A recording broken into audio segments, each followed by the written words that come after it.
ইসরায়েলকে আন্তর্জাতিক আইন মেনে চলার আহ্বান ফ্রান্স, জার্মানি, ইতালি ও যুক্তরাজ্যের। হামাসের নিয়ন্ত্রণে গাজা, সন্তুষ্ট ফিলিস্তিনিরাও। ভারতীয় যুদ্ধবিমান কেনা থেকে সরে গেল আর্মেনিয়া। শান্তির বিনিময়ে ইউক্রেন তার ভূখণ্ড ছাড়বে না, মন্তব্য ইয়েরমাকের। শান্তি চুক্তি এখন অর্থহীন, দখলকৃত অঞ্চল থেকে সরে গেলেই যুদ্ধ বন্ধ হতে পারে, বললেন পুতিন। যুক্তরাষ্ট্রকে সহায়তা করায় 6 এয়ারলাইন্স নিষিদ্ধ করল ভেনেজুয়েলা। ভেনেজুয়েলায় শিগগিরই স্থল হামলা চালাবে যুক্তরাষ্ট্র। তৃতীয় বিশ্ব থেকে অভিবাসন স্থায়ীভাবে বন্ধ করবে যুক্তরাষ্ট্র, ঘোষণা ট্রাম্পের। প্রশান্ত মহাসাগরের তাহিতি দ্বীপে ভয়াবহ ভূমিধস, নিহত 7।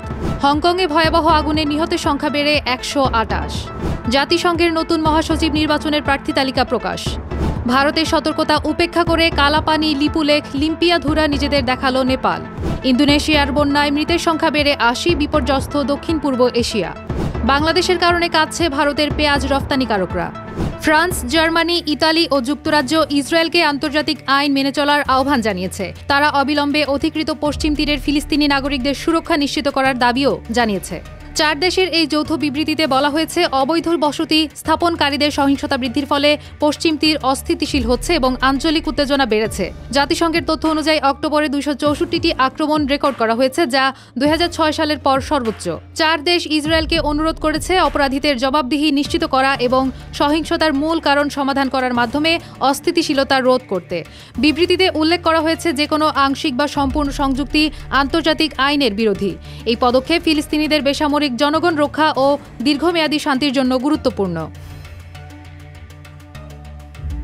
হামাস গাজায় শক্তিশালীভাবে ফিরে এসেছে ও প্রায় পূর্ণ নিয়ন্ত্রণ প্রতিষ্ঠা করেছে বলে স্বীকার করেছে ইসরায়েল। নিরাপত্তা রিপোর্ট অনুযায়ী হামাস তাদের প্রশাসনিক ও পুলিশি কাঠামো পুনর্গঠন করছে এবং 25টি পৌরসভার মধ্যে 13টিতে কার্যক্রম শুরু করেছে। পুলিশ বাহিনী পুনরায় মোতায়েন হচ্ছে ও চেকপোস্ট স্থাপন করা হচ্ছে। অস্ত্রবিরতি কার্যকর হওয়ার পর গাজার জনগণ হামাসের তৎপরতাকে স্বাগত জানাচ্ছে।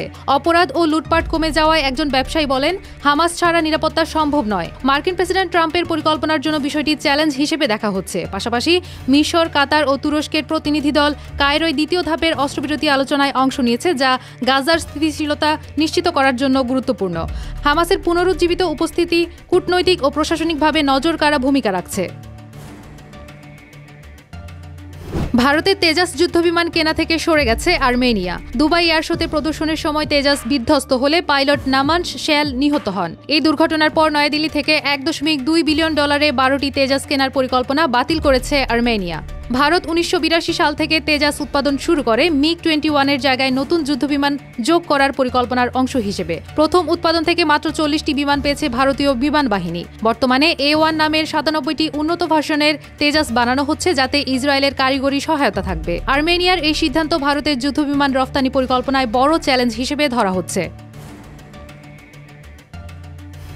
শান্তির বিনিময়ে ইউক্রেন রাশিয়াকে কোনো ভূখণ্ড হস্তান্তর করবে না বলে মন্তব্য করেছেন ইউক্রেনের প্রেসিডেন্ট ভলোদিমির জেলেনস্কির chief of staff Andriy Yermak. তিনি নিশ্চিত করেছেন, যতদিন জেলেনস্কি প্রেসিডেন্ট থাকবেন, রাশিয়ার দখল করা অঞ্চল ছাড়বে না কিয়েভ। রুশ প্রেসিডেন্ট ভ্লাদিমির পুতিন এর আগে সতর্ক করে জানিয়েছিলেন, ইউক্রেন যদি ক্রেমলিন দাবি করা অঞ্চল থেকে সেনা প্রত্যাহার না করে, তাহলে রুশ বাহিনী বল প্রয়োগে সেগুলো দখল করবে। বর্তমানে রাশিয়া ইউক্রেনের প্রায় 1/5 নিয়ন্ত্রণ করছে। দক্ষিণ ক্রিমিয়া এবং পূর্ব ডনবাস সহ দখলকৃত অঞ্চলের আইনি স্বীকৃতি নিয়ে পুতিন দীর্ঘদিন ধরে চাপ দিচ্ছেন। যুক্তরাষ্ট্রের শান্তি পরিকল্পনার আলোচনার মধ্যে থাকলেও ইউক্রেন ডনবাসের অংশ ছাড়ার কথা অস্বীকার করছে। ইউক্রেনের বর্তমান সরকার অবৈধ এবং তাদের সঙ্গে কোনো চুক্তি করা অর্থহীন, বলেছেন রাশিয়ার প্রেসিডেন্ট ভ্লাদিমির পুতিন। তিনি উল্লেখ করেছেন, যুক্তরাষ্ট্রের প্রেসিডেন্ট ডোনাল্ড ট্রাম্পের প্রস্তাবিত পরিকল্পনা কোনো চূড়ান্ত চুক্তি নয়, বরং আলোচনার ভিত্তি হতে পারে। পুতিন দাবি করেছেন, জেলেনস্কির মেয়াদ শেষ হলেও নির্বাচন না হওয়ায় কিয়েভ সরকারের বৈধতা নষ্ট হয়েছে। তিনি সতর্ক করে বলেছেন, ইউক্রেনীয় সেনারা দখলকৃত অঞ্চল থেকে সরে গেলে যুদ্ধ বন্ধ হতে পারে, না হলে রাশিয়া বল প্রয়োগ করবে। পুতিন পুনর্ব্যক্ত করেছেন, দোনেৎস্ক, লুহান্স্ক, খেরসন ও ঝাপরিঝিয়ার পুরো অংশ থেকে ইউক্রেনকে সেনা প্রত্যাহার করতে হবে এবং ন্যাটো যোগদান ও পশ্চিমা সেনা উপস্থিতি বন্ধ করতে হবে। যুক্তরাষ্ট্রকে সহায়তা হিসেবে 6 আন্তর্জাতিক এয়ারলাইন্সের উড্ডয়ন ও অবতরণ নিষিদ্ধ করেছে ভেনেজুয়েলা। প্রেসিডেন্ট নিকোলাস মাদুরো সরকারের 48 ঘণ্টার আলটিমেটাম অমান্য করার পর বুধবার থেকে নিষেধাজ্ঞা কার্যকর করা হয়। যুক্তরাষ্ট্রের সম্ভাব্য বিপজ্জনক এলাকা সতর্কতার কারণে 6 আন্তর্জাতিক এয়ারলাইন্স ফ্লাইট স্থগিত করলে কারাকাস তাদের রাষ্ট্রীয় সন্ত্রাসে সহযোগিতা হিসেবে আখ্যায়িত করে। এই কারণে হাজারো যাত্রী বিপাকে পড়েছেন। যদিও কিছুটা ছোট আঞ্চলিক এয়ারলাইন্স সীমিত সেবা চালাচ্ছে। ওয়াশিংটন দাবি করছে এটি মাদক পাচার বিরোধী অভিযান, তবে ভেনেজুয়েলা মনে করছে প্রকৃত লক্ষ্য মাদুরো সরকারের ক্ষমতাচ্যুতি। আন্তর্জাতিক এয়ার ট্রান্সপোর্ট অ্যাসোসিয়েশন মধ্যস্থতা চেষ্টা করলেও ভেনেজুয়েলা অবস্থান পরিবর্তন করেনি। যুক্তরাষ্ট্র শিগগিরই ভেনেজুয়েলায় স্থল হামলা চালাতে পারে বলে জানিয়েছেন প্রেসিডেন্ট ডোনাল্ড ট্রাম্প। মাদক চোরাচালান নেটওয়ার্ককে লক্ষ্য করে এই পদক্ষেপ নেওয়া হচ্ছে। ট্রাম্প বলেন, সাম্প্রতিক সপ্তাহে সমুদ্রপথে মাদক পরিবহন প্রায় বন্ধ হয়ে গেছে, তাই স্থলপথে অভিযান শুরু করা হবে। তিনি মাদক কারবারিদের সতর্ক করে বলেছেন, আমাদের দেশে বিষ পাঠানো বন্ধ করুন। ভেনেজুয়েলার প্রেসিডেন্ট নিকোলাস মাদুরো ও তার কিছু সহযোগীকে যুক্তরাষ্ট্র বিদেশি সন্ত্রাসী সংগঠনের সদস্য হিসেবে ঘোষণা করেছে, যার ফলে তাদের ওপর নিষেধাজ্ঞা ও সম্পদ জব্দ করা সম্ভব হবে। তবে মাদুরোর ওপর কোনো মারণাস্ত্র ব্যবহার হবে কিনা তা নিশ্চিত নয়। অপারেশন সাউদার্ন স্পিয়ারে ক্যারিবিয়ান অঞ্চলে কয়েক ডজন যুদ্ধজাহাজ এবং 15,000 সেনা মোতায়েন করা হয়েছে।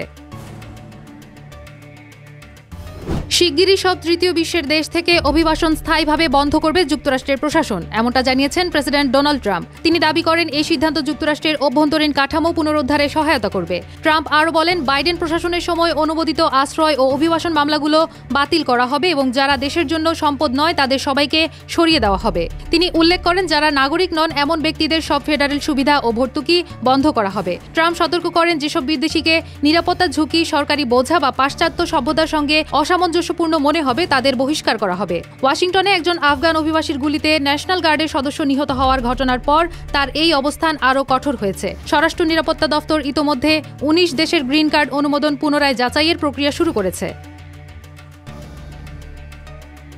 প্রশান্ত মহাসাগরে তাহিতি দ্বীপে ভয়াবহ ভূমিধসে অন্তত 7 জন নিহত হয়েছেন। ফরাসি প্রেসিডেন্ট ইমানুয়েল ম্যাক্রো বৃহস্পতিবার এই তথ্য নিশ্চিত করেছেন। এক সপ্তাহের টানা ভারী বর্ষণের পর বুধবার ভোরে পূর্বাঞ্চলীয় গ্রামে ভূমিধস ঘটে। এতে বহু ঘরবাড়ি বিধ্বস্ত হয়েছে এবং আরও অনেকে নিখোঁজ রয়েছেন। স্থানীয় উদ্ধারকর্মীরা নিখোঁজদের খোঁজে তল্লাশি অভিযান শুরু করেছেন, তবে দ্বিতীয় দফায় ভূমিধস হওয়ায় কয়েক ঘন্টার জন্য কাজ থমকে যায়। ফ্রান্স সরকার শোক প্রকাশ করে নিহতদের পরিবারকে সব ধরনের সহযোগিতার আশ্বাস দিয়েছে।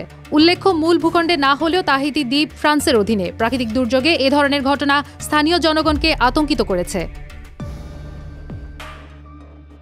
হংকংয়ের উত্তরাঞ্চল তাইপো জেলায় ওয়াং ফুক কোর্ট আবাসিক কমপ্লেক্সে ভয়াবহ অগ্নিকাণ্ডে নিহতের সংখ্যা বেড়ে 128 হয়েছে। শুক্রবার ভোরে আগুন নিয়ন্ত্রণে আনার পর উদ্ধার কাজ শুরু হয়। এ ঘটনায় আহত হয়েছেন আরও 79 জন। নিহতদের মধ্যে একজন ফায়ার সার্ভিসের কর্মীও আছেন এবং 89 জনের মরদেহ পরিচয় শনাক্ত করা যায়নি। আগুনটি একদিনেরও বেশি সময় ধরে জ্বলতে থাকে এবং কোনো নির্দিষ্ট কারণ এখনও জানা যায়নি। আগুনের তাপমাত্রা কিছু সময় 500 ডিগ্রি সেলসিয়াস পার করে। উদ্ধার কাজে প্রায় 2500 ফায়ার সার্ভিস কর্মী, 391টি ফায়ার ইঞ্জিন ও 181টি অ্যাম্বুলেন্স অংশ নেয়। এতে হেলিকপ্টার বা ড্রোন ব্যবহার করা যায়নি, কারণ আগুন ভবনের ভিতরে ছিল। আগুন নেভানোর পরে কিছু অংশে পুনরায় আগুন জ্বলে ওঠে। ফায়ার সার্ভিস কর্মকর্তারা জানিয়েছেন, ঘটনার আসল কারণ নির্ধারণে কয়েকদিন সময় লাগতে পারে।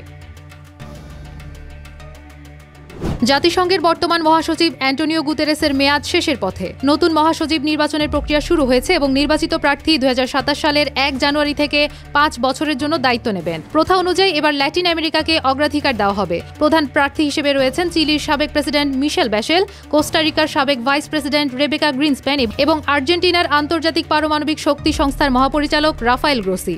এছাড়া মেক্সিকোর অ্যালিসিয়া বার্সেনা, নিউজিল্যান্ডের জেসিন্ডা আরডার্ন, নাইজেরিয়ার আমিনা মোহামেদ ও বার্বাডোসের মিয়া মটলি সম্ভাব্য প্রার্থী হিসেবে আলোচিত হচ্ছেন। নিরাপত্তা পরিষদ ও সাধারণ পরিষদের ভোট প্রক্রিয়ার মাধ্যমে চূড়ান্ত মহাসচিব নির্বাচিত হবেন। নেপাল আবারও কালাপানি, লিপুলেখ ও লিম্পিয়াধুরাকে নিজেদের মানচিত্রে অন্তর্ভুক্ত করে তীব্র কূটনৈতিক উত্তেজনা সৃষ্টি করেছে। সম্প্রতি দেশটির কেন্দ্রীয় ব্যাংক প্রকাশিত নতুন 100 টাকার নোটে এই বিতর্কিত মানচিত্র স্থান পায়, যেখানে প্রাক্তন গভর্নর মহাপ্রসাদ অধিকারীর স্বাক্ষর এবং 2024 সালের ইস্যুর তারিখ উল্লেখ আছে। নেপাল জানায়, পুরনো 100 টাকার নোটেও মানচিত্র ছিল, তবে এবার তা সরকার নির্দেশিত সংশোধিত সংস্করণ। অন্যান্য নোটে মানচিত্র নেই। ভারত বহুবার সতর্ক করেছে এই 3 অঞ্চল তাদের ভূখণ্ড এবং নেপালের দাবি একতরফা সম্প্রসারণ। কেপি শর্মা ওলি সরকারের সময় 2020 সালে প্রথম প্রকাশিত এই মানচিত্র নিয়েই 2 দেশের মধ্যে টানাপোড়েন তীব্র হয়েছিল। নতুন নোটে বিতর্কিত মানচিত্র ফের মুদ্রিত হওয়ায় সম্পর্কের উত্তাপ আবারও চরমে উঠেছে। ইন্দোনেশিয়ার চলতি সপ্তাহের ভয়াবহ বন্যায় নিহতের সংখ্যা বেড়ে 80 জনে দাঁড়িয়েছে। আহত হয়েছেন আরও 95 জন। সুমাত্রার উত্তরাঞ্চলে 65 জন নিখোঁজ, পার্শ্ববর্তী পশ্চিম সুমাত্রায় 22 জনের মৃত্যু এবং 12 জন নিখোঁজ রয়েছে। দক্ষিণ পূর্ব এশিয়ার বিস্তীর্ণ অঞ্চলের ইন্দোনেশিয়া, মালয়েশিয়া ও থাইল্যান্ড 1 সপ্তাহ ধরে ঘূর্ণিঝড় ও প্রবল বৃষ্টিপাতে বন্যা চলছে। মৃতের সংখ্যা কমপক্ষে 183 জন। থাইল্যান্ডের দক্ষিণাঞ্চলের ৮টি প্রদেশে ৮৭ জনের মৃত্যু এবং ৩৫ লাখেরও বেশি মানুষ ক্ষতিগ্রস্ত। শ্রীলঙ্কায় ভারী বৃষ্টিপাতে কমপক্ষে ৫৬ জনের মৃত্যু এবং ২১ জন নিখোঁজ। ঘূর্ণিঝড় ডিটুয়া পূর্ব উপকূল বরাবর অগ্রসর হওয়ার প্রস্তুতি চলছে। পানি কমতে শুরু করলেও উদ্ধার কাজ, বিদ্যুৎ ও যোগাযোগ পুনরুদ্ধার এবং পুনর্বাসন কার্যক্রম জোরদার করা হয়েছে। দক্ষিণ পূর্ব এশিয়ার এই প্রাকৃতিক বিপর্যয় হাজার হাজার মানুষের জীবন বিপন্ন করেছে। ভারতের পেঁয়াজ রফতানিকারকরা বাংলাদেশের চাহিদা কমে যাওয়ায় বিপর্যস্ত। একসময় ভারত বাংলাদেশে তাদের মোট রফতানির ৩/৪ পাঠাতো, কিন্তু গত ৮ মাসে আমদানি একেবারেই কমেছে। একইভাবে সৌদি আরবও ভারত থেকে পেঁয়াজ আমদানি কমিয়েছে। মূল কারণ হিসেবে স্থানীয় বাজারের দাম স্থিতিশীল রাখার জন্য ভারত বারবার রফতানির নিষেধাজ্ঞা আরোপ করেছে। এতে ক্রেতারা বিকল্প সরবরাহকারী পাকিস্তান ও চীনের দিকে ঝুঁকেছে। অবৈধভাবে ভারতের বীজ সরবরাহ ও প্রতিদ্বন্দ্বী দেশগুলো স্বনির্ভর হওয়ায় ভারতের আন্তর্জাতিক প্রাধান্যও দুর্বল হচ্ছে। রফতানিকারকরা জানিয়েছেন, নিষেধাজ্ঞার কারণে আন্তর্জাতিক বাজারে অনুপস্থিত থাকায় ক্রেতারা দাম ও সরবরাহের দিকে বেশি মনোযোগ দিচ্ছে।